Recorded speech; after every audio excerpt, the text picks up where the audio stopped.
Hello, I give him Boboy na may rakpam. Nahanam pumas di sorgi wapaw ta na bagida maglakpiba ang sige na magkatagachari. Agi pratna di nahak na takdi ba wapaw ang sige mapal na isorbo hinanung siba amasung mahaki mi aduga mahaki singlupo hinanung siba sini. Diba ehak na nahaki na pamda nolukchoning ba dudi nahak na takdi ba wapaw asina. Nahak na nahaki singlupta pipam thokpa nahaki commitment amasung nahaki singlup ki luching singi makapon pam thokpa adugi mahuti silhandigan. Adu ba wapaw sige mapal na. Nakagising lupa hinanung siba, nakagising lupa luching musing hinanung siba, adu quite maru oina. Isori matik mangalig na maghingba punsi da chakot pa adu eki pratana ni. Ibang umaki wapaw taminas.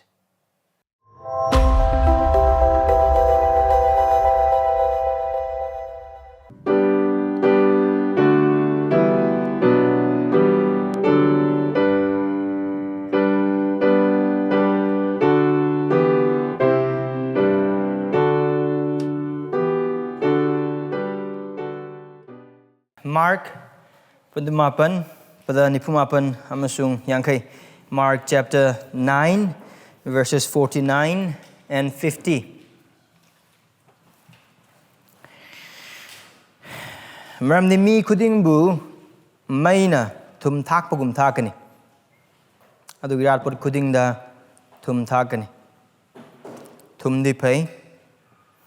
Adu bu tumadu gi mahaw mangkrabati. Nakoy na madukaram na mahaw lehin nga dage. Nakoy na sen gi marakta thum lehelo. Nakoy amaga ingthana leminaw. Si sorgi wahay ni. Prana to sorgi matingnis. Kugi pamsung isor nahaki wahay tanzana ba. Nahaki wahay tamzana ba. Akoy lakchari. Ako'y mateng pangbiyo. Nahaki thawzalda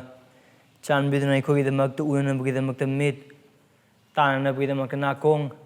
lausunan na bagay damag tamoy ibungan hang na pinabiyo. Ipaso na nayayak po sumateng pangbiyo. Ipaso na haki thawai asing magi akan matabag subiba dogi mapana ako'y kudi magkanaki wahay sige bhap tabado pinabiyo. Adugi ba chanbiduna. Naki wahay sige mapana ako'y punsi chang yeng zabada mateng pangbiyo musung ako'y bu hongdok piyo. Khristagi saktamda. Naki anningba apamba dugi matungin na naki mingitama. Nisa bhai zabu khudi maksing asing Yesu Khristagi mingin nizaribani. Amen. Ako'y numaising ani mo ki mamangda ako'y na Mark panduk mapan gi pada nipuni thoda gina yangkai phawa aduda ako'y na yengminaba haukrabani adu na ngasigi numida ako'y na tawgodo base lemhauba jaga ani nipu mapan amasung yangkai adu ako'y amung punna yengminagani adu ako'y na ngasigi numida harba jaga ani pada ani se yeng matam dehen ako'y bhap tamnina na bagida magta numaising ani gi mamangda ako'y na tamina kraba wapa alduda aduga hena Mari loinana tabul nuayana bagida magta Makundu mapangi pada nipuni thoida gina yangkai phawbada Yesu Christ na muhuna tambirakli bese mahak na mark nipangi pada kuntraga mari dagina kuntraga nipan phawbada mahagi tung inbagi mamal gi matanga tambikhraba adugi hena chauthokna hena pakthokna tambirakpa jaga amane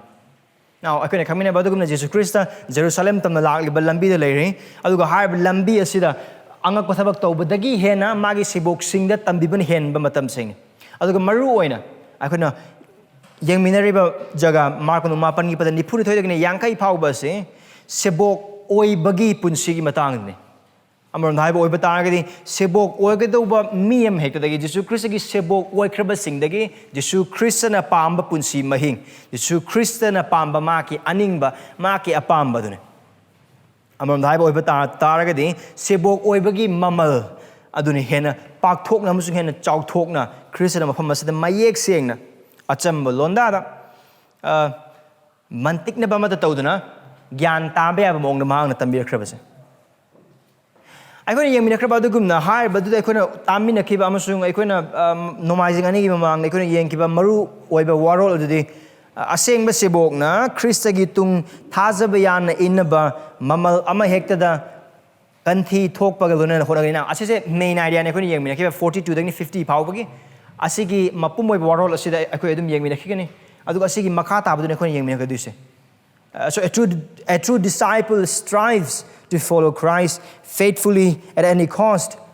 Adu aikoni yengrabadugumna verse 42 da Jesu Christ na magi sebok sing dagi pamba se mi ate be khudi thihangadaba punsi de hingba. Aduga maanga verse 40 ga 3 dagi na 40 ga 8 phawbada maanga tambi badu kaina haiba taragadi magi sebok oikraba sing asina pap na maram oraga masabu khudi thihangadaba gidamak yana madami sing khudi thihangadaba aduga mathang de masabu khudi thihangadaba karina masagi papna masana tawba thabakna masagi pamjabana masagi khoida jabana masana wang thanga tambi hiram khuding makna Krishna utkibudu karino khud khong amasung mit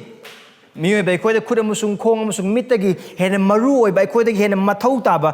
ai khoida haiba hums tagi hena mathau taba kaya leite khud khong amasung mit aduna Krishna hai kribudu karino maru ina khaiba isana isagi papna Khristagi sebok waiba matamda isana isagi papna maram orakanda khudi thidana bagi damak kai dogani min na pap thon oiba daga mit ko tho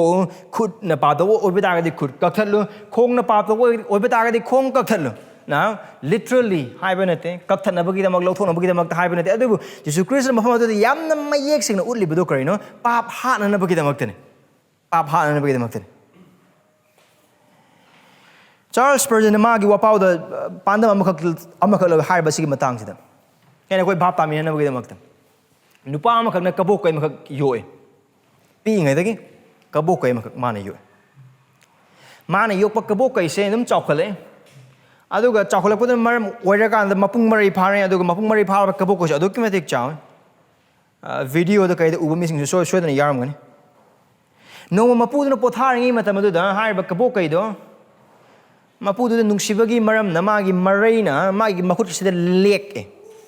now khud ki jaga se khwadi unsa papa jaga ne aduga kabok gi marai se yamna force yamna friction leba marai ne aduna lek pa matam du da mapu gi makut da ani ahum lak lek pa matam du da unsa do papa na maram oiraga I ga thokpa hore aduna kabok gi duna I do lection ba matam da yamna haina singna yoklaga thakalaga thamak pa oiba targa su Igi manam do takpa matam da kabok kay ama oibagi magi maram sa single lone mak thokpa hore ikan khango do mapu do khango hogla pa matam da magi makut to I khar khar tarama adu lem do uba matam adu da mapu do to do kaina hai oiba tar ga de manak te leba nongoi do pakhalaga kabok kay do hatoi karigum kabok kay do mapu do na hato om da boy hatok da oiba tar ga de kabok kay do na mapu do dum chathokani nupa adu da or mapu adu da Atei hiram amata leite phajarakani aina yoklakpani aina thaklakpani aina ngamgani aina namma ngamgani aina haiba inmani leite I aduna kabokoi adugi apam khudingmak singa do loinamak sapong halak matamda thingba ngamgado sapu amata leite hatpanatana adugi mong adudana Jesu Christ magi sebok singa sida tambiri base pap hatna bagi damakta Aikoi gi punsi na magi sebok sing daman tambisi sine pap ka mayo na bagi damak amasung pap na khudi thihangadana na bagi damak de haiba pap adu hatok pa mathau tai pap hata boi batar ga de John Owen haiba gumna pap na aikoi bu hatorakane papu yokhalaga thamba papu ningai dana ikai khumna ulaga thamba haiba pap aduna hatorakane adun Jesu Christ na haid do kaino pap hato nana khwadagi pamjaba nangon khwadagi mathau taba nana khwadagi luna thamjaba khudingmak singduna naku pap tahonba oiba taragadi nana khwadagi pamjaba nana khwadagi wangna kanjaba nana khwadagi ningjaba adu nangon dagi mangkibe hena phai karigidama punsi phangna bagidama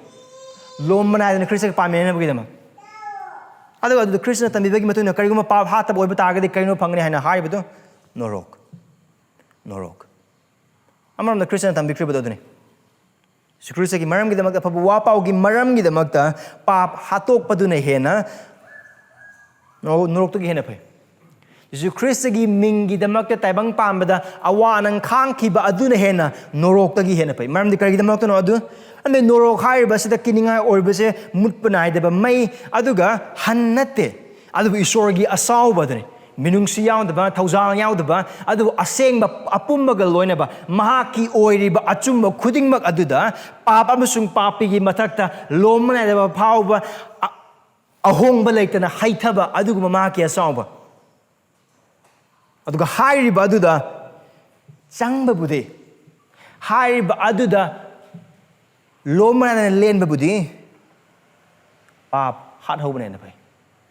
pap hato hobane hena pai mamne norok asengmani isorna soidana wayen gani aduga wayen banumita Krista yaudana papta khudi thiduna sikhiba khudingmaksing Krista bu thajadana papka leiminaduna papka ingthana leimina kimi pum khudingmak norokta lomba naidana sigani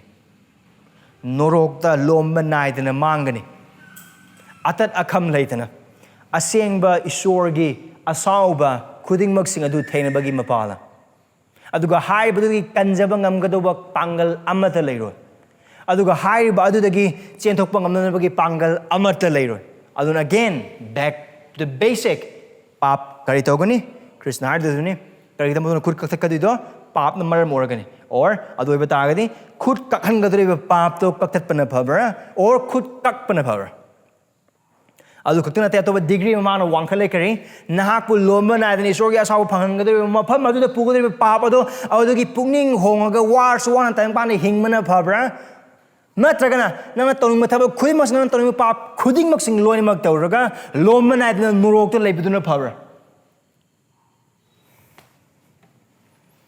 harba khudimak sing manuna tambiraba matung aduda Krista ahambade karmaina asengba punsi hingnaba gidama hotnagani adune verse 43 to 50 pauda asengba punsi hingnaba tanaduna hotnaba pursue holiness karmaina taw ihamda khoi takre pap hatokpagi mapala right pap karmaina yes pap hatokpagi mapala adu ani subadi adune khoi ngasik nimti yengmiragdise verse 49 to 50 pauda sida masabu singhanjabagi mapala the true disciple of Christ pursued holiness how verse 43 to verse 48 by killing sin that's what we looked at in previous 2 Sundays and today we'll look at verse 49 to 50 number 2 how do a true disciple of Christ pursue holiness by purifying himself or herself by purifying himself or herself masabu singanjabagi mapana adu di yangse verse 49 amsung 50 maramde mi khuding mu mai na thum thakugum na thakani adu wirat pot khuding da thum thakani now krim na khona haiba jagani se park matam da gyan taba ngamda or khar lu na thokpo oiba taragadi na khoi gatana te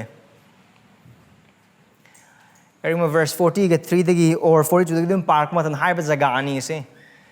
bhap taba matam da lu na thokpo jaga mane adu tongan makhalgi oiba isori wahai tambiba mising tongan makhalgi oiba wakalon sing phongdok lei haiba jaga sina adu verse 49 amasung verse 50 se gyan tana buidamak de Jesu Christ seasonable londa se bhap tap mathau tai now mana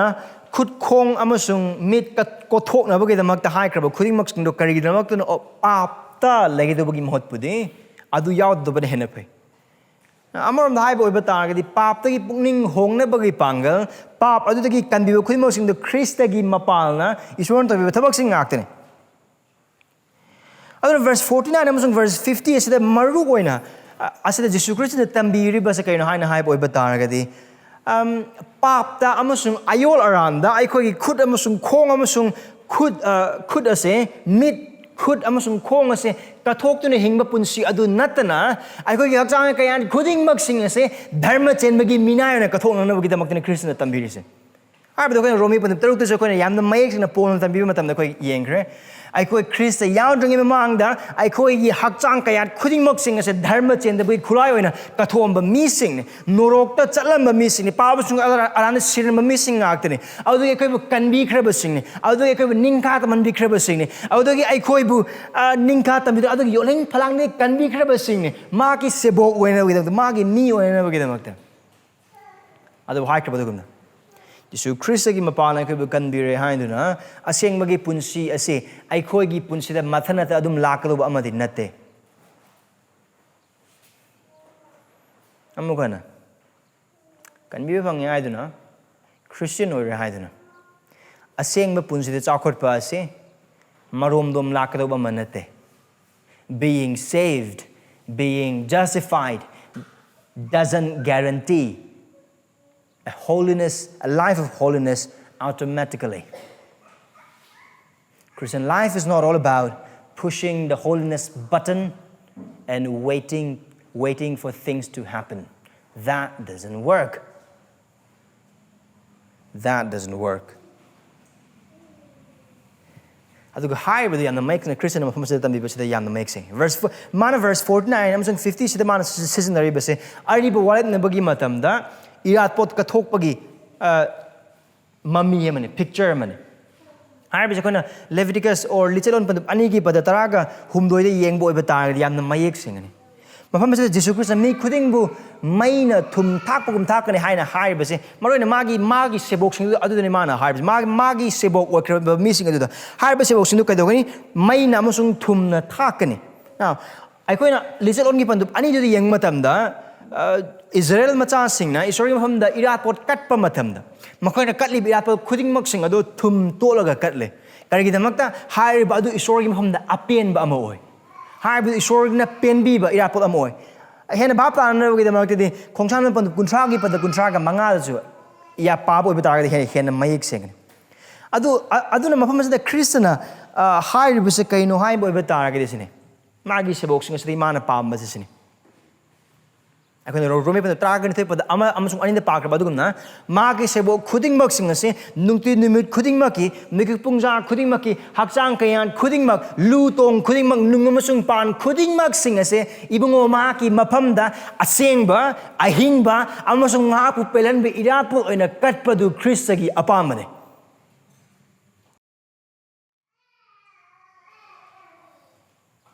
ꯍꯥꯏꯔꯤꯕ ꯊꯕꯛ ꯑꯗꯨꯃꯛ ꯇꯧꯅꯅꯕꯒꯤꯗꯃꯛꯇꯅꯤ ꯑꯗꯨꯒ ꯈ꯭ꯔꯤꯁꯇꯅ 마ꯒꯤ ꯁꯦꯕꯣꯛꯁꯤꯡ ꯑꯁꯤꯗ ꯍꯥꯏꯔꯤꯁꯦ ꯊꯨꯝ ꯈꯛꯇꯪꯒꯤ ꯋꯥꯔꯤ ꯅꯠꯇꯦ ꯑꯗꯨꯕꯨ ꯃꯩꯅꯦ ꯀꯔꯤꯅꯣ ꯃꯩꯁꯤꯅ ꯇꯥꯛꯂꯤꯕꯗꯤ 마ꯒꯤ ꯃꯤꯡꯒꯤꯗꯃꯛꯇ ꯑꯋꯥꯕ ꯈꯥꯡꯕꯁꯤꯡ ꯑꯃꯔꯣꯝꯗ ꯍꯥꯏꯕ ꯑꯣꯏꯕ ꯇꯥꯔꯒꯗꯤ ꯏꯁꯣꯔꯕꯨ ꯄꯦꯜꯍꯟꯕ ꯄꯨꯟꯁꯤ ꯑꯃꯁꯨꯡ ꯏꯁꯣꯔꯕꯨ ꯄꯦꯜꯍꯟꯕ ꯑꯁꯦꯡꯕꯒꯤ ꯄꯨꯟꯁꯤ ꯑꯁꯤ 마ꯒꯤ ꯃꯤꯁꯤꯡꯗꯒꯤ ꯃꯈꯣꯏꯅ ꯍꯤꯡꯂꯤꯕ ꯑꯁꯦꯡꯕꯒꯤ ꯄꯨꯟꯁꯤ ꯑꯗꯨ ꯈꯛꯇꯪ ꯅꯠꯇꯅ 마ꯒꯤ ꯃꯤꯡꯒꯤꯗꯃꯛꯇ ꯑꯋꯥ ꯅꯪ ꯈꯥꯡꯕ ꯈꯨꯗꯤꯡꯃꯛꯁꯤꯡ ꯑꯗꯨꯒꯤ ꯃꯄꯥꯟꯅ ꯑꯣꯏꯒꯅꯤ ꯑꯗꯨꯅꯤ ꯃꯥꯅ ꯃꯥꯔꯛ ꯄꯟꯗꯨꯞ 9ꯗ ꯍꯥꯏꯈ꯭ꯔꯤꯕ ꯀꯅꯥꯒꯨꯝꯕꯅ ꯑꯩꯒꯤ ꯇꯨꯡ ꯏꯅꯤꯡꯕ ꯑꯣꯏꯕ ꯇꯥꯔꯒꯗꯤ ꯃꯍꯥꯛ ꯃꯁꯥꯅ ꯃꯁꯥꯒꯤ ꯀ꯭ꯔꯣꯁ ꯄꯨꯖꯁꯅꯨ ꯃꯍꯥꯛ ꯃꯁꯥꯅ ꯃꯁꯥꯕꯨ ꯌꯥꯖꯗꯁꯅꯨ ꯑꯃꯁꯨꯡ ꯀ꯭ꯔꯣꯁ ꯄꯨꯖꯁꯅꯨ ꯑꯃꯔꯣꯝꯗ ꯍꯥꯏꯕ ꯑꯣꯏꯕ ꯇꯥꯔꯒꯗꯤ ꯊꯥꯖꯕ ꯑꯁꯤꯕꯨ 마ꯒꯤ ꯁꯦꯕꯣꯛꯁꯤꯡ ꯑꯁꯤꯕꯨ ꯁꯦꯡꯍꯟꯅꯕꯒꯤꯗꯃꯛꯇ ꯏꯕꯨꯡꯉꯣ ꯃꯍꯥꯛꯅ ꯊꯧꯔꯥꯡ ꯇꯧꯕꯤꯕ ꯑꯗꯨ ꯀꯔꯤꯅꯣ ꯍꯥꯏꯔꯤꯕ 마ꯒꯤ ꯁꯦꯕꯣꯛꯁꯤꯡ ꯑꯗꯨꯒꯤ ꯍꯜꯂꯦꯡꯕ ꯂꯩꯇꯕ ꯅꯨꯡꯇꯤ ꯅꯨꯃꯤꯠ ꯈꯨꯗꯤꯡꯃꯛꯀꯤ ꯏꯁꯣꯔꯕꯨ ꯄꯦꯜꯍꯟꯅꯕꯒꯤꯗꯃꯛꯇ ꯍꯤꯡꯕ ꯄꯨꯟꯁꯤ ꯑꯗꯨꯒ ꯑꯐꯕ ꯋꯥ ꯄꯥꯎ ꯑꯃꯁꯨꯡ ꯖꯤꯁꯨ ꯈ꯭ꯔꯤꯁꯇꯒꯤ ꯃꯤꯡꯒꯤꯗꯃꯛꯇ ꯊꯦꯡꯅꯕ ꯑꯋꯥꯅꯪꯁꯤꯡ ꯑꯗꯨꯒ ꯍꯥꯏꯔꯤꯕꯁꯦ ꯈ꯭ꯔꯤꯁꯇꯅ ꯃꯐꯝ ꯑꯁꯤꯗ ꯇꯝꯕꯤꯕ ꯑꯁꯤꯅ ꯈꯛꯇ ꯅꯠꯇꯦ ꯑꯅꯧꯕ ꯋꯥꯔꯦꯞꯅꯕꯒꯤ ꯖꯒꯥ ꯍꯤꯔꯝ ꯈꯨꯗꯤꯡꯃꯛꯇ ꯄꯥꯕ ꯑꯣꯏꯕ ꯇꯥꯔꯒꯗꯤ ꯌꯥꯝꯅ ꯃꯌꯦꯛ ꯁꯦꯡꯏ ꯊꯥꯖꯕ ꯈꯨꯗꯤꯡꯃꯛꯅ ꯈ꯭ꯔꯤꯁꯇꯤꯌꯟ ꯑꯣꯏꯈ꯭ꯔꯕ ꯈꯨꯗꯤꯡꯃꯛꯅ ꯖꯤꯁꯨ ꯈ꯭ꯔꯤꯁꯇꯒꯤ ꯁꯦꯕꯣꯛ ꯈꯨꯗꯤꯡꯃꯛꯅ ꯃꯍꯥꯛꯀꯤ ꯃꯤꯡꯒꯤꯗꯃꯛ ꯑꯃꯁꯨꯡ ꯑꯐꯕ ꯋꯥꯄꯥꯎꯒꯤ ꯃꯔꯝꯒꯤꯗꯃꯛꯇ ꯑꯣꯠꯄ ꯅꯩꯕ ꯊꯦꯡꯅꯕ ꯑꯁꯤ ꯑꯁꯥ ꯇꯧꯒꯗꯧꯕ ꯑꯃꯅꯤ ꯑꯩꯈꯣꯏꯗ ꯑꯅꯧꯕ ꯑꯣꯔ ꯆꯉꯛꯅꯕ ꯑꯃ ꯊꯣꯛꯍꯟꯒꯗꯧꯕ ꯑꯃ ꯅꯠꯇꯦ ꯑꯩꯈꯣꯏꯅ ꯈ꯭ꯔꯤꯁꯇꯒꯤꯗꯃꯛꯇ ꯊꯥꯖꯕ ꯇꯥꯏꯕꯪ ꯄꯥꯟꯕꯁꯤꯗ ꯍꯤꯡꯕ ꯑꯣꯏꯕ ꯇꯥꯔꯒꯗꯤ ꯑꯩꯈꯣꯏ ꯑꯋꯥ ꯅꯪ ꯊꯦꯡꯅꯒꯅꯤ ꯏꯃꯨꯡ ꯃꯅꯨꯡꯗꯒꯤ ꯀꯩꯔꯣꯜ ꯂꯩꯀꯥꯏꯗꯒꯤ ꯏꯁꯣꯔ ꯈꯪꯈ꯭ꯔꯦ ꯍꯥꯏꯅ ꯂꯩꯈ꯭ꯔꯕ ꯃꯤꯁꯤꯡꯒꯤ ꯃꯔꯛꯇꯒꯤ ꯐꯥꯎꯕ ꯃꯔꯝꯗꯤ ꯊꯥꯖꯕ ꯏꯆꯤꯜ ꯏꯅꯥꯎꯁꯤꯡ ꯏꯁꯣꯔꯅ ꯑꯣꯔ ꯖꯤꯁꯨ ꯈ꯭ꯔꯤꯁꯇꯅ ꯖꯣꯟ 15:15 ꯇꯝꯕꯤꯕ ꯃꯇꯝꯗ ꯀꯩꯗꯧꯏ ꯃꯍꯥꯛ ꯏꯪꯈꯣꯜ ꯀꯣꯏꯕꯗ 마ꯒꯤ ꯃꯄꯥꯅꯦ ꯑꯗꯨꯒ ꯃꯍꯥꯛ ꯗ꯭ꯔꯈꯥ 4 마ꯒꯤ ꯁꯦꯕꯣꯛꯁꯤꯡꯗꯨꯅ ꯗ꯭ꯔꯈꯥꯒꯤ ꯃꯁꯥꯁꯤꯡꯅꯤ ꯗ꯭ꯔꯈꯥꯒꯤ 4 ꯑꯗꯨꯅ ꯃꯁꯥꯗꯁꯨ Jesus is the vine Father is a vine dresser ꯑꯗꯨꯒ ꯃꯉꯣꯟꯗ ita tatana laitaba masa khudi mosna mahi amata pande drakha mari du kristne masa du magi sebok sing dune aduna kristna kari hai ai masa duna mari da laitaba oiba taragadi mahi paloi adu mahi pan basing adu da mapa shona kadewe mahi pan ba masa sing du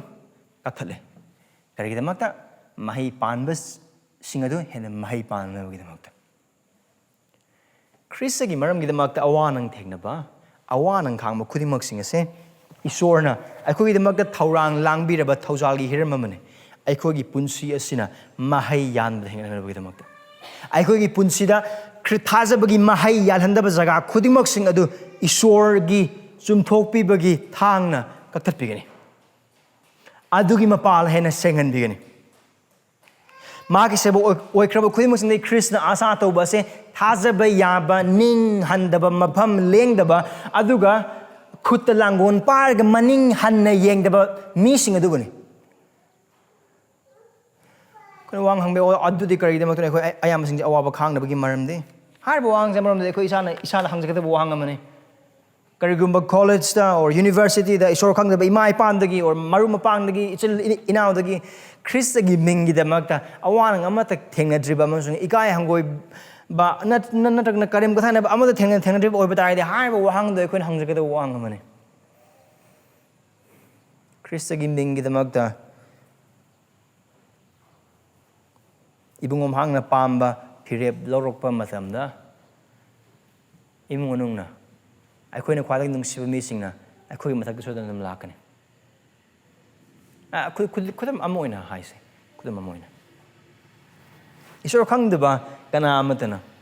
singluki mathau taba or isor khangboiba tarsu isor maming tageba Christian singna aduga mature da thajaba han laikraba singna aduga isor khangdaba singna sinuki maroiba amada khangde marina adu bisoi thawjana sinuki maroiba khangkraba mi oi amana phanggadoba thabak honggadoba college khudingmak sing adu silu afaba laiteba na mar morakanda hongdaba thabak tawdaba exam thadaba matamda imungdagi sor khangdaba mi singdagi sor khangdaba maru mapang singdagi apang mane haigani chaigani ngangani sawgani even intobu phaba yam no oithoi now haiba jagam khudimok sing aduda isor khangdaba marupang sinagi imung manung singdagi haiba awana ngamusung michei sing amusung hantheng khudimok sing phangdna bagi maram ama khaktang le mogi aning bagi pamagi mutung thak lona mak tawkiba vodi vokum ko isori wapaus no gunu pam kana haiba ma khakle Christian gi punsida sumaina ma hang haiba Christian gi punsida apaba wapau gi maram gi damak awaba khangdaba haiba se oithokta ba mane adu awabadu lakpa matamda khangwagi haibadi yai adu tawdo busa karino yasanaba purakpa apa wapa sandoktra glore campus manungda thajada imung singi marakta apa isorgi amasung Jesu Christ gi aning bagi matungina punsi hingraga lore mogi aning mapam lo nang pelhan na batawra lore tabang pamana cheneriba goals in careers in hiram khudi mase chelega dum leiraga lore tabang pamana su paisa da cheneriba sumai adum chelega dum leiraga lore awaba di la oida bana ten lakani adubu awaba gi chelaga dum leiraga lore that's how adu haribadu Jesu Christ gi asengba sebok amagi punsi dinate nani magi asengba sebok khuding mak singa Christian mafam se tambi kraba adugumna thumna amasung maina thum thakpugumna thakane Christ gi mingi demak magi sebok sing sodan awaba khangani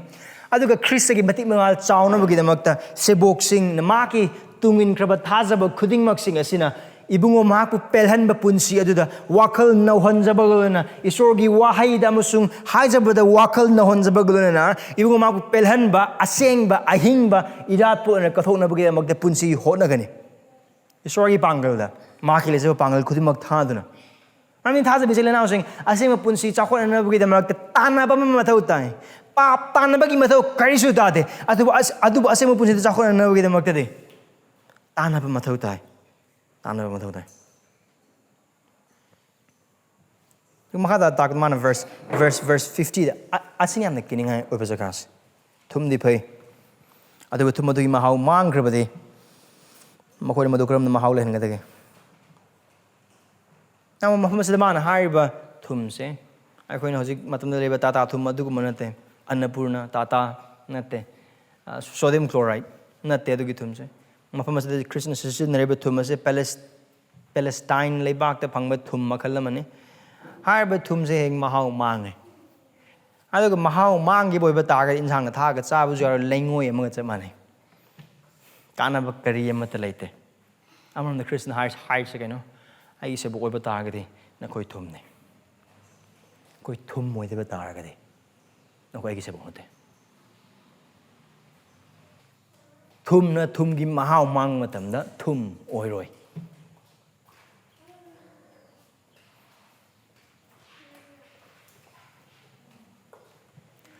I don't know, Christian, the market is boxing at the amount expected, but not only is your pen punsi do hingnaba kaptang natana, Christa Mahapu, the bang pan missing in Mapamda. Market boxing and label pum kudding makta. Mangalamusung tumamoina, Christa Uhana punsi adugi the mountain. Manga said that Ruba Dimanasi. Mapam kudding makta. Madam, the Thajabasingbu house in Christina. Cingdikta tambi matam hai hidu kaino magi se boxing tambi matam da nakoi taibang pan magi mangal ne nakoi taibang pan magi thum ne right aduna mangal gi mathau do kaino ngal han bane thum gi mathau do kaino mahau pi bane Jesus Christ bukan bi mapungsung Prabhu ina thazaraga magi tung ilai na har basing se awaba khangani awaba thengnagani adubu magi se bu oben maram orkan isorgi pangal la Khristagi thozalda amasung ibungo magi nungsiba khudingmak sing cross aduna maram oraga ibungo mahang na paune punsi mahing asida harauna penthok pagalona mang khrabasu tong zaba du khang bagalona hingane polgi panama do kain aingona tong zoba khudingmak sing adu ayangna thunamba mo singkhane karigi maram gi damak Krista bu pangjana bagi damak now Krista pang debagi ma hai banate adu Krista bu panglabana maram orga polgi apa amadu kaino Krista bu hen na khangningi Krista bu hen na Hangning, I do Christi attend by the market punsi the hanging, Christa gi the mota, market punsi the mark Timothy the high baduguna, and it's what Timothy Irakmatam the Hydroglaba you a magumane, Hydroglaba ising a magumane, can I give them a Christi maram give them. I do power with the pole, or I Christian or but doge, I apostle or but doge, I Ikakunumiam, Loina Mangre, I my pana Tado Krabasu, I am Mugamon Lamino, in the hand, Amatalapon, like guy hand became the Laponte, by Sapa the hand labor, carrying Ponte, apa career again, Henba Karim the Laponte, Kariam to I push Lactra Matam, I equivalent I sit in the Karilino, I had like I don't know Taurisa. My yek sing the Baptai.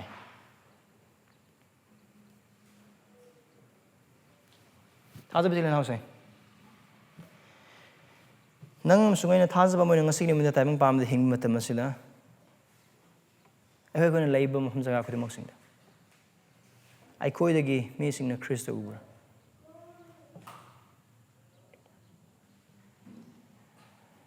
Tevang Pan missing is sure Kang the missing a campet, you go to Kucha Makali, what I sing, Mafam sing Mam and Beadu Nangamusung Aizang Matam, the Makoi Wari do Hondopra. I go in Marup sing lay. I go in Marup sing Aduna. Makoy oy the pa ba thabak sing khudimok sing tauna na bagi damakta harak pado nang amasung ay Christian harak nang amasung ay yam lai na harak pangambra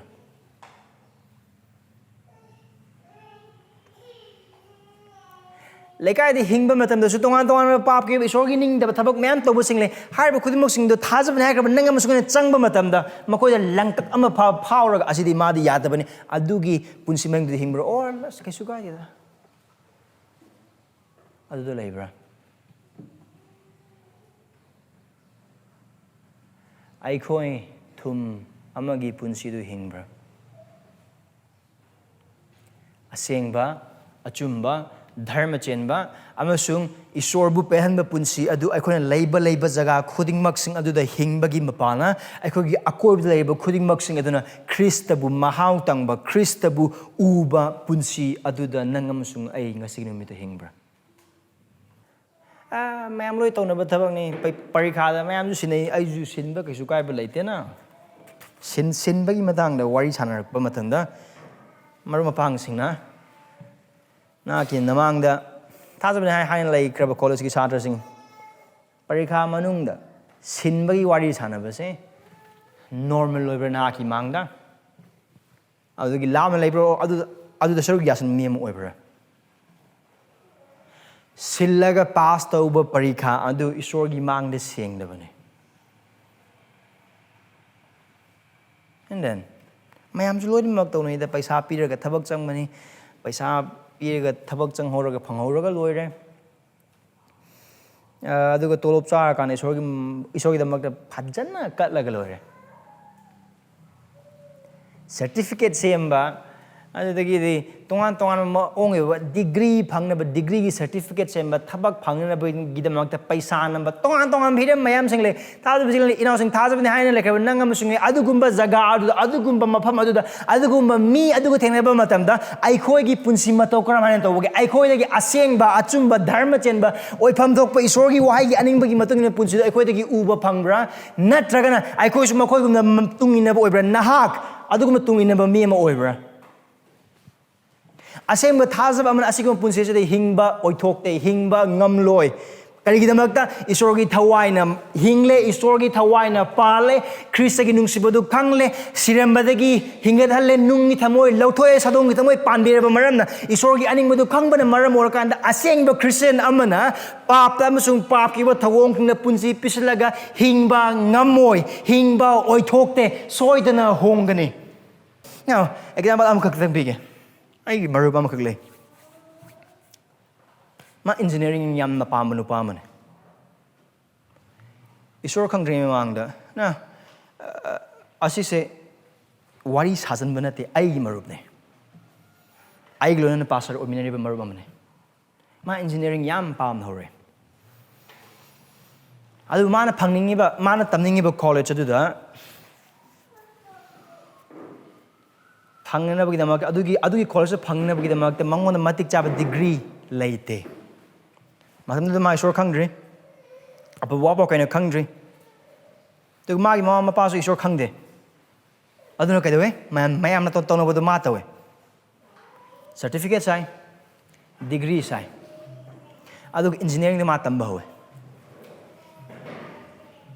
magi engineering tamba matabda ma yamna phajana yamna ningthesna ma tawe adugi ma pass out tobo oiba targadi magi tolob lakki mathakne chaga doise aduga apapa job placement su loin ma phangadune adu mana college du tamningi matam engineering ki college du tamningi matam du ma kana guma ma de apa wa pa utare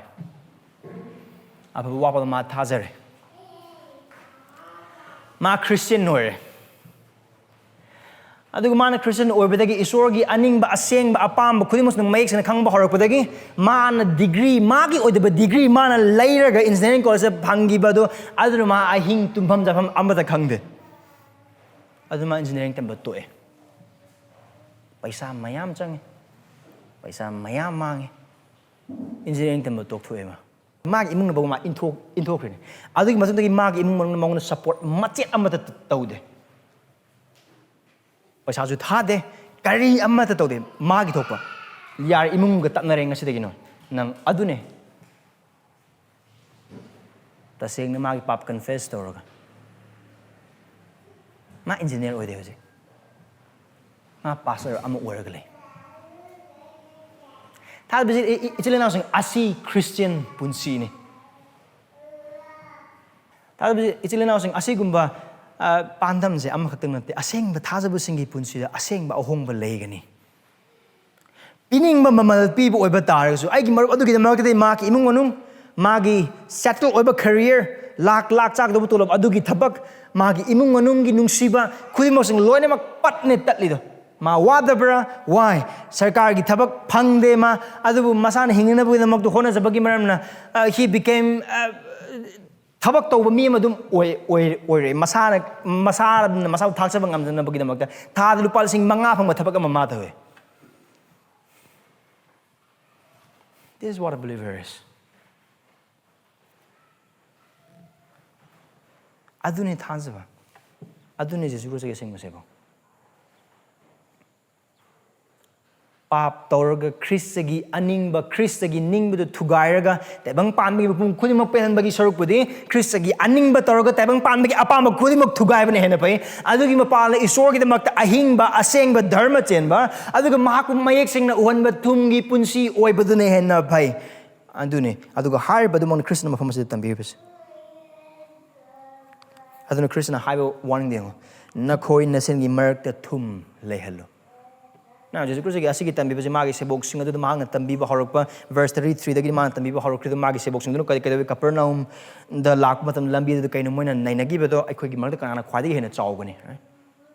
अदु तो मतम आइने heli नंगना वांगे आइने हेना फै नंग हेना फत्ते अदुगी Hiram खुदिमक्सिंग ख्रिस्टगी हेना वांग पुंसि ख्रिस्टगी हेना चाव पुंसि अदुगी वाखल खुदिमक्सिंग lab मतम सेबोकसिंग दुगी मरकता तौरिबदो कैना मखोगी थुम मोइबदो मांगमने सेबोक ओइबगी पुंसि मखोइदगी उदबने अदुना ख्रिस्टन हारिसे कैनो नखोगी नरकता थुम लेहलो मीनिंग नखोगी मरकता आइहाकपु ख्रिस्टबु वांकरनबा ईश्वरबु वांकरनबगी पुंसि दु हिंगो नखोय मगा मगा इंथन लेमिनो अदुगा हारिबसे थुम अमा ओइने हिंगबा पुंसि अदुगी मखा तारकपा मने अदुना थाने बिचिल नाउसिंग ख्रिस्टन हारिबा जगा अनि यसदगी 49 अमसुंग 50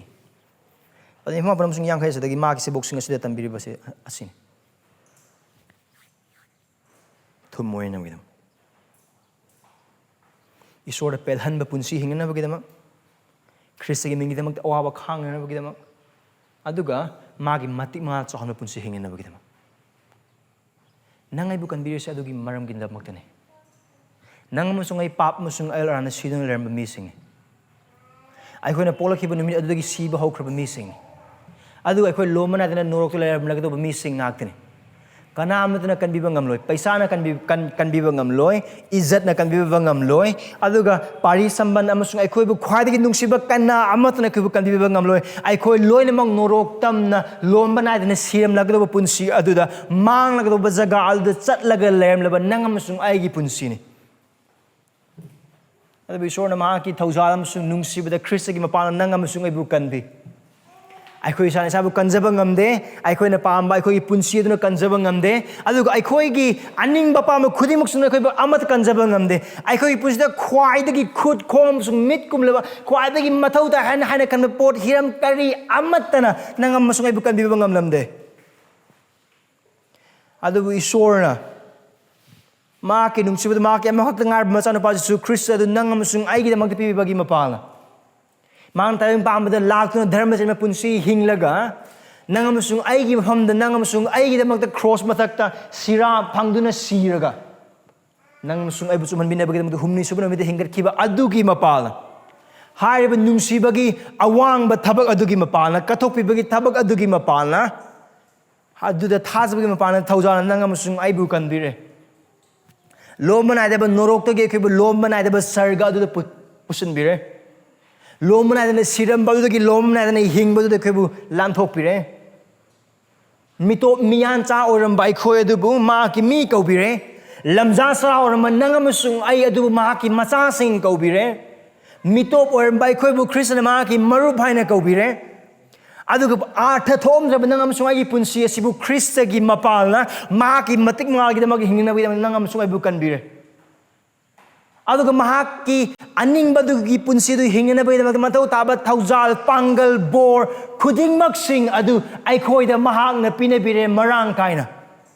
थवाइगे ओइबा बोर खुदिंगमक्सिंग अदु अमदा खक नंगमसुंग आइंगोंदा पिनबिरे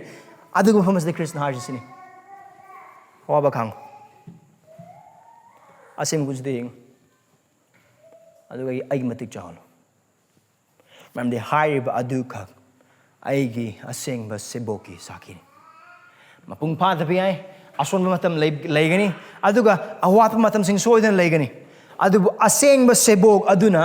निंगनबा लेतना चेनगनि ख्रिस्टदा आशा थमगलोना ख्रिस्टगी पांगलदुदा ngaजबगलोना हक्चांगी तौबा ngamba पांगल खुदिमक्सिदुदा नतना अदुगा असेंगबा सेबोक अदुना महाकी लेजबा खुदिमक्सिदुदा माकु कनबिबा ngamde हाइबा खंगमन मरम ओरगा अदु भाप ताबदा मरम ओरगा महाकी लेजबा खुदिमक्सिदुदा माकु पाप तहनगदबा ओइबा तागदि खुदिमक्सिदु ख्रिस्टगी दमक थादोकपा माकी सेबोकसिंग ओइगनि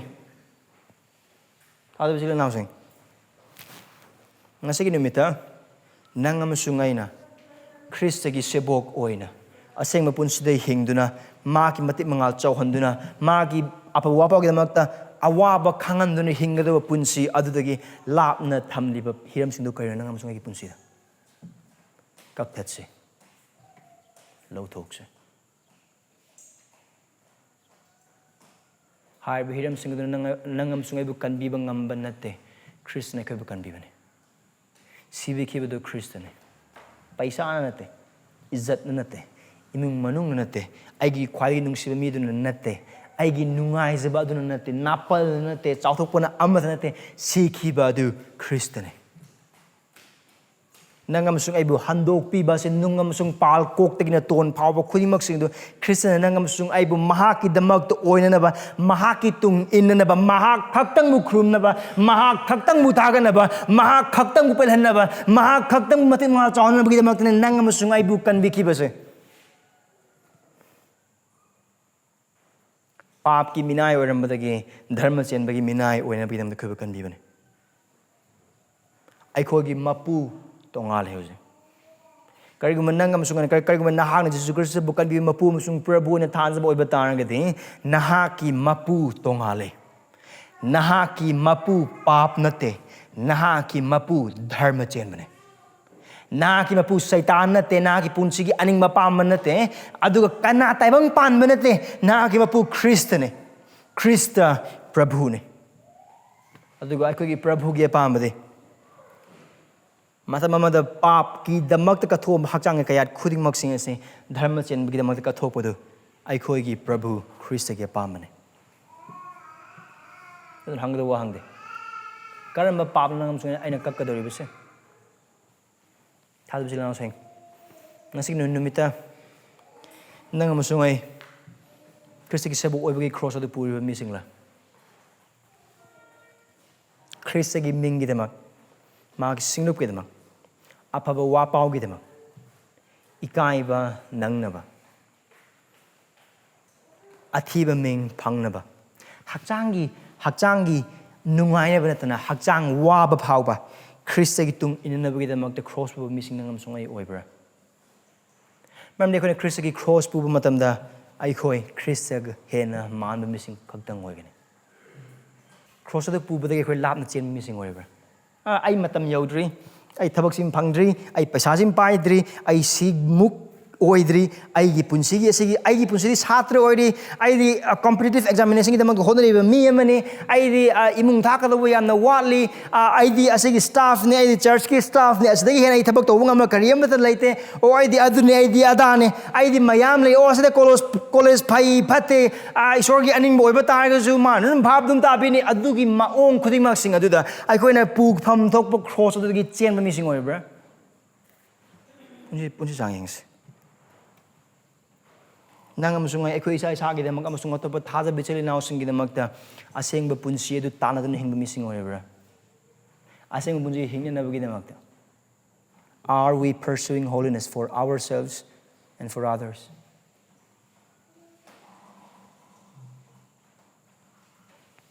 adu Krista gi sebok amoina akhoi masel gi marta laiba masin manau gi nungsiba imung manung isor gi imung manung gi oiba nungsiba du hena chawkhot lak libra adu haiba chawkhot padu amaga aseng punsi inkhatnaba apaba thabakta inkhatnaba adu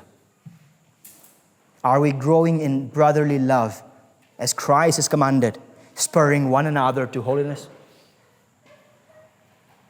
hal bisil now sing nangam sungaina akhoi gi thawai gi punsi gi chawkhot pagi jaga adu Bible pari prathna tauri adu to katang lotion boy batang gadi adu aran ba mit yeng ne hoi Bible pang adu bane hoi prathna taw do bane amsung nang adu bu nang amsung ne Bible pa amsung prathna taw baduna isor gi singlup asidagi Krista gi singlup asidagi thaja bisile na sung gi hena loine punsi du gi hena lapho kala punsi du adum singthorok po oiba tar gadi ai Bible pari aduna ai prathna tauri aduna adugi punsi aduda laphokpagi chingthokpagi punsi du hingbo oiba targadi Bible mayam pabu orsu prathna mayam tawbo oiba tarsu nahak asengba punsi da thawai punsi da chakholiba mi ama nate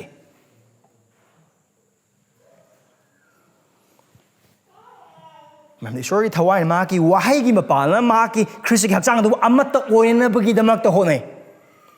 aduna takpadi adugi artadi aikoi magi wahai pa ba heli ma kai khang ba heli ma kai isor nga jab heli ma kai aikoi hen naksin ga do bu ma ki mi sing asidane singluptane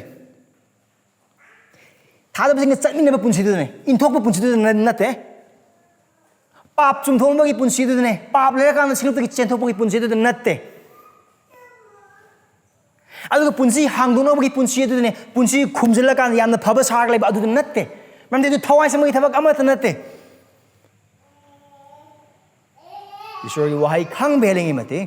isor da nga jab helingi mate isor naksam hengen adu ne kristna thum le hello du no khoi amaga amaga inthana laimino haina hairi se krista man ba punsi hingi mate krista di mi sing hena laimina ba punsi du hen chakot po oigani aikoi isa gi thawai chakot na bidam tor bi hiram khuding mak sing asina Khristagi imung hinginaba punsi da mateng pang da boy batarga adugina hen setlak boy batarga de adu isor gi aning manate you are not reading your Bible rightly, you are not praying truly.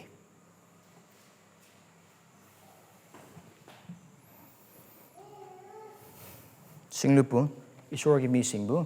nungsiba chakot pa mo gi dam da kathok punsi hapta amada thengna bi damak to hotnaduna thajaba semgana ba chakona ba kana kana mateng pangba yaba lari thawai da masung hakchang da mateng pangba yaba singlai aduga atoba thajaba atoba singlup ki awanang sing tarak pa matam da haijaba da khuru kuning da ba aduga semgana nu gi da mak da khuting thong da ba aikoi gi mak da lai boy ba tarage changyeng biu adu da thum amoi ba gi punsi mahing natte Khristagi bambadi magi sebo okre ba khudimang sing thum gi punsi mahing sine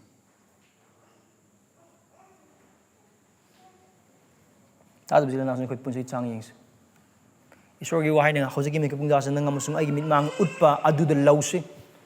Aduga pap haidok se isor gi phamda. Aduga noluk pa da thajabasing gi mateng ni baglo na Khristagi apa ma punsi asle koi hingse. Adu thabak tok pi ai. Paisa han dana phang ba yai. Exam na tabi atopam thaki bazu ai. Now again, exam thaba paisa tam phatti haibana te adu haiba khuding mak singna isor gi aning ba Khristagi aning ba gi mathak ta tong khalakpa. Singlup ki pun badudagi hen exam hen maru lai khalakpa. Singlup ki thajabasing gi mateng pangba amasung thajabasing asengba punjada hingnaba adudagi paisa hen paisa tan hen lum khalakpa. Aduga ato pa ichile inaw sing awaba aduda amasung punsi chakhona ba honna ba adudagi hen na singlup punungsi ba punsi adudagi hen ai matam hen mamal yam khalakpa. Adu isor gening manate. Adu Khristagi apa manate. Cross pugraba isa na sabu yazaganu hakraba sebok sing. Rebe norok asing mane. Adu norok kininga obi da khoi takre. Nang amasung ai gi Krista khangdriba maru mapang sing leiri ima ipam sing nungsiba sing leiri ikoi makhoi gi mang dasu thum amagi punsi hingbadagi mapalna afaba wa paw song no wakal tause isor khangdaba mi sing adugi mamang na karing manang amasung ai isor khangdaba amagum na hingboi batargadi isor khangdaba amana khanba wakal chatpa machat setpa phijet ngangba wangang tanba sendan hingba mahing kudimusing oi batargadi nang amasung ai punsi adu haiba isor khangdriba mi sing adugi mamang na khudi thiba singni aduga haiba adumak ne Kristana aikhoibu oidanabagi damakta tambikibadu Apaba wapau da khudi thiba dudi thisunu adu nang amsung aigi wakal khandadaba cheksindaba adu Khristagi damakti hingdaba punsi aduna Kristabu hena nungsi hangadoba isor khangdaba Kristabu hena thirakadoba isor khangdaba nungsiba imai pasing marum pangsing imung manung sagaina te marum pang khudimak sing aduna thelakta boiba taragadi aikhoi ki punsi keningai ne Krishna kari hai chakri nung aduda ngak thujalaga samudra chongtharaga sibne hena pai nang so ai punsi wakal to si thajaba sing mang matokra man hingli college campus ta university da isor thajab imung manung sing marakta marum pang sing mangda karam punsi nang amusung ai hingli se ꯑꯩꯈꯣꯏꯒꯤ ꯄꯨꯟꯁꯤ ꯎꯔꯒ ꯅꯪ ꯑꯃꯁꯨꯡ ꯑꯩꯒꯤ ꯄꯨꯟꯁꯤ ꯎꯔꯒ ꯑꯩꯒꯤ ꯄꯨꯟꯁꯤꯗ ꯌꯥꯎꯗꯕ ꯅꯪꯉꯣꯟꯗ ꯑꯃꯈꯛ ꯌꯥꯎꯋꯦ ꯑꯗꯨ ꯀꯔꯤꯒꯤꯗꯃꯛꯇꯣ ꯑꯩ ꯈꯪꯅꯤꯡꯉꯦ ꯍꯥꯏꯅ ꯍꯥꯏꯔꯒ ꯈ꯭ꯔꯤꯁꯇ ꯊꯤꯔꯛꯄꯗꯨ ꯑꯣꯏꯕ꯭ꯔꯥ ꯑꯣꯔ ꯅꯪ ꯑꯃꯁꯨꯡ ꯑꯩꯒꯤ ꯄꯨꯟꯁꯤ ꯎꯔꯒ ꯅꯪꯅ ꯉꯥꯡꯕ ꯋꯥꯉꯥꯡ ꯅꯪꯅ ꯄꯩꯁꯥꯒꯤ ꯃꯇꯥꯡꯗ ꯈꯟꯕ ꯋꯥꯈꯜ ꯅꯪꯅ ꯍꯤꯡꯕ ꯄꯨꯟꯁꯤ ꯃꯍꯤꯡꯒ ꯑꯩꯅ ꯍꯤꯡꯕ ꯄꯨꯟꯁꯤ ꯃꯍꯤꯡꯒ ꯀꯩꯁꯨ ꯈꯦꯠꯅꯕ ꯂꯩꯇꯦ ꯅꯪꯅ ꯊꯥꯖꯔꯤꯕ ꯖꯤꯁꯨ ꯈ꯭ꯔꯤꯁꯇ ꯑꯗꯨꯒ ꯑꯩꯅ ꯅꯤꯡꯉꯤꯕ ꯂꯥꯏꯁꯦ ꯀꯩꯁꯨ ꯈꯦꯠꯅꯕ ꯂꯩꯇꯦ ꯀꯩ ꯀꯥꯟꯗꯅ ꯊꯤꯔꯗꯅ ꯆꯞ ꯃꯥꯟꯅꯩ ꯑꯗꯨꯝ ꯇꯤꯟꯅꯁꯤ ꯑꯗꯨꯒꯤ ꯄꯨꯟꯁꯤ ꯃꯍꯤꯡꯗꯨ ꯑꯣꯏꯍꯟꯕ꯭ꯔꯥ ꯑꯍꯥꯟꯕꯗ ꯅꯠꯇꯅ ꯑꯀꯣꯟꯕꯗ ꯑꯣꯏꯕ ꯇꯥꯔꯒꯗꯤ ꯑꯩꯈꯣꯏꯒꯤ ꯄꯨꯟꯁꯤ ꯀꯩꯅꯤꯡꯉꯥꯏꯅꯤ ꯄꯨꯟꯁꯤ ꯆꯥꯡ ꯌꯦꯡꯁꯤ ꯑꯩꯈꯣꯏ ꯅꯪ ꯑꯃꯁꯨꯡ ꯑꯩꯕꯨ ꯅꯣꯔꯣꯛꯇꯒꯤ ꯀꯟꯕꯤꯕꯁꯦ ꯅꯣꯔꯣꯛꯇꯒꯤ ꯃꯤꯁꯤꯡꯕꯨ ꯀꯟꯕꯤꯅꯕꯒꯤꯗꯃꯛꯇꯅꯤ ꯑꯗꯨꯒ ꯍꯥꯏꯕꯗꯤ ꯑꯩꯈꯣꯏꯒꯤ ꯏꯃꯨꯡꯗꯒꯤ ꯑꯩꯈꯣꯏꯒꯤ ꯃꯅꯥꯛ ꯅꯛꯄꯗ ꯂꯩꯕ ꯑꯗꯨꯗꯒꯤ ꯑꯩꯈꯣꯏ ꯍꯧꯁꯤ ꯑꯗꯨꯕꯨ ꯏꯅꯥꯎꯁꯤꯡ ꯅꯣꯔꯣꯛ ꯑꯁꯦꯡꯕꯅꯤ ꯈ꯭ꯔꯤꯁꯇ ꯑꯅꯤꯔꯛ ꯁꯨꯅ ꯂꯥꯛꯀꯅꯤ ꯑꯗꯨꯒ ꯈ꯭ꯔꯤꯁꯇ ꯌꯥꯎꯗꯕ ꯈꯨꯗꯤꯡꯃꯛꯁꯤꯡ ꯂꯣꯏꯅꯃꯛ ꯅꯣꯔꯣꯛꯇ ꯆꯠꯀꯅꯤ ꯂꯣꯝꯕ ꯅꯥꯏꯗꯅ ꯏꯁꯣꯔꯒꯤ ꯑꯁꯥꯎꯕ ꯃꯤꯅꯨꯡꯁꯤ ꯑꯃꯁꯨꯡ ꯑꯁꯥ ꯌꯥꯎꯗꯅ ꯃꯈꯣꯏ ꯑꯋꯥꯕ ꯈꯥꯡꯒꯅꯤ ꯍꯥꯏꯔꯤꯕ ꯄꯨꯟꯁꯤ ꯑꯗꯨ ꯅꯍꯥꯛ ꯑꯃꯁꯨꯡ ꯑꯩꯍꯥꯛꯀꯤ ꯅꯨꯡꯁꯤꯕ ꯏꯃꯨꯡ ꯃꯅꯨꯡ ꯏꯃꯥ ꯏꯄꯥꯗꯨꯅ ꯊꯦꯡꯅꯕ ꯃꯇꯝꯗ ꯀꯔꯤꯁꯨ ꯀꯥꯏꯗꯦ ꯍꯥꯏꯅ ꯍꯥꯏꯕ ꯑꯣꯏꯕ ꯇꯥꯔꯒꯗꯤ ꯅꯪ ꯑꯃꯁꯨꯡ ꯑꯩꯅ ꯍꯧꯖꯤꯛ ꯀꯣꯟꯁꯤꯜꯂꯤꯕ ꯄꯥꯞꯇꯣ ꯑꯗꯨꯝ ꯀꯣꯟꯁꯤꯜꯂꯒ ꯂꯩꯁꯦ ꯀꯔꯤꯒꯨꯝꯕ ꯅꯪ ꯑꯃꯁꯨꯡ ꯑꯩꯒꯤ ꯅꯨꯡꯁꯤꯕ ꯃꯔꯨꯞ ꯃꯄꯥꯡꯁꯤꯡ ꯏꯃꯥ ꯏꯄꯥꯁꯤꯡꯅ ꯅꯣꯔꯣꯛꯇ ꯂꯣꯝꯕ ꯅꯥꯏꯗꯅ ꯁꯤꯕ ꯑꯗꯨꯗ ꯑꯩ ꯄꯦꯟꯒꯅꯤ ꯑꯩ ꯍꯔꯥꯎꯒꯅꯤ ꯍꯥꯏꯅ ꯍꯥꯏꯕ ꯑꯣꯏꯕ ꯇꯥꯔꯒꯗꯤ ꯊꯥꯖꯕ ꯑꯃꯒꯨꯝꯅ ꯍꯤꯡꯐꯝ ꯊꯣꯛꯄ ꯄꯨꯟꯁꯤ ꯑꯋꯥꯕ ꯈꯪꯐꯝ ꯊꯣꯛꯄꯗꯣ ꯈꯥꯡꯗꯅ ꯑꯗꯨꯝ ꯂꯩꯁꯤ ꯊꯥꯖꯕ ꯏꯅꯥꯎꯁꯤꯡ ꯑꯩꯈꯣꯏ ꯋꯥꯄꯥꯎ ꯁꯟꯗꯣꯛꯀꯗꯧꯕ ꯃꯤꯁꯤꯡꯅꯤ ꯏꯁꯣꯔ ꯈꯪꯗꯕ ꯀꯅꯥ ꯑꯃꯠꯇꯅ ꯇꯥꯏꯕꯪ ꯄꯥꯟꯕꯗ ꯂꯩꯈ꯭ꯔꯤꯕ ꯃꯤ ꯀꯅꯥ ꯑꯃꯠꯇꯅ ꯑꯐꯕ ꯋꯥꯄꯥꯎ ꯁꯟꯗꯣꯛꯑꯣꯏ ꯑꯐꯕ ꯋꯥꯄꯥꯎ ꯁꯟꯗꯣꯛꯀꯗꯧꯕ ꯐꯨꯔꯨꯞ ꯑꯃꯈꯛꯇꯪ ꯂꯩ ꯈ꯭ꯔꯤꯁꯇꯤꯌꯟꯁꯤꯡꯅꯤ There is no one in the whole world that will preach the gospel. Not the Muslims, not the Hindus, not any other religion of the world. None of the religion of this world will preach the gospel. Only one group, Christians. Only Christian will preach the gospel. That is you and that is me. Isor thazriba gi imngunung na kim ngunung Isor thazriba maru pang kar lagai khudimok se ekhoi uriba isor khangda bum khudimok sing asi mamangda makhoi gi mafamda apaba wa pau purakado se kana amattana nate nang amasung aina adubu nang amasung aina apaba wa pau do samdokta oiba taragadi makhoina apaba wa pau taroi If we don't preach the gospel, they will not get to listen to the gospel because only we are responsible to preach the gospel to the lost.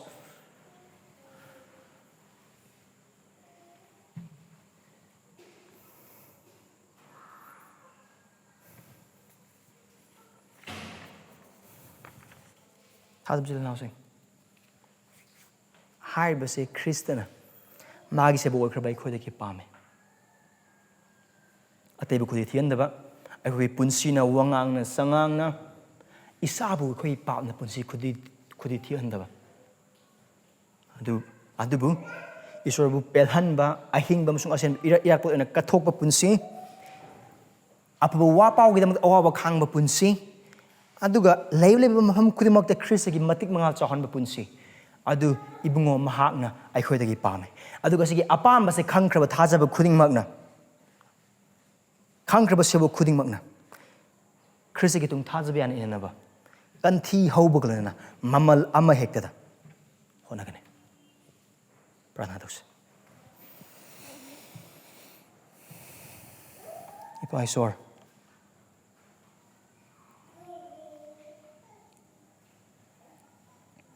Nan khoi mang thambikraba na ki wahi ase khoi gi na kongna amasung thamoina thamoida yang han bignuba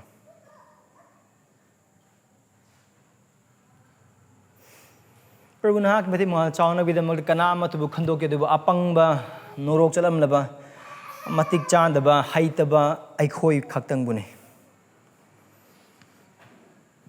Prabhu harbase koi he kauthok lagai pai sorry koi apangba wakal kanthadana na ki cross ki damak awaba khangdana koi punsi hingma matam sing aduki matik yamna lei Prabhu koi pap kokpi ai ha ki pap kokpi Prabhu koi hingliba punsi mahing ase mamal amat laitaba maram amat laitaba adugi hisab amat pirdabagi amato adugumni hingba matam adugi matik yamna lei Prabhu aikhoi gi wakal asina ipai sor atopa thajabasingbu na ge aphabu wapau da khudi thianbagi mahut Prabhu aikhoi gi wangang sangang sajat lichat aikhoi gi hingba mahing khudimak sing asina ipa khudi thian ki matam sing lei Prabhu aikhoi gi pap sing kokpiu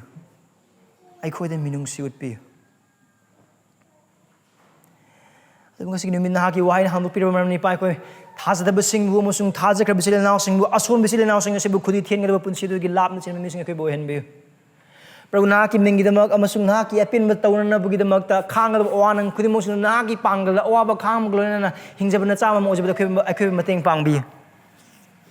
Prabu khoi gi damak na hangna thanbiraba aran khubam panggal thauna bor thaujal khudimak sing aduda si phau thajabe na sa sing kai bo hen be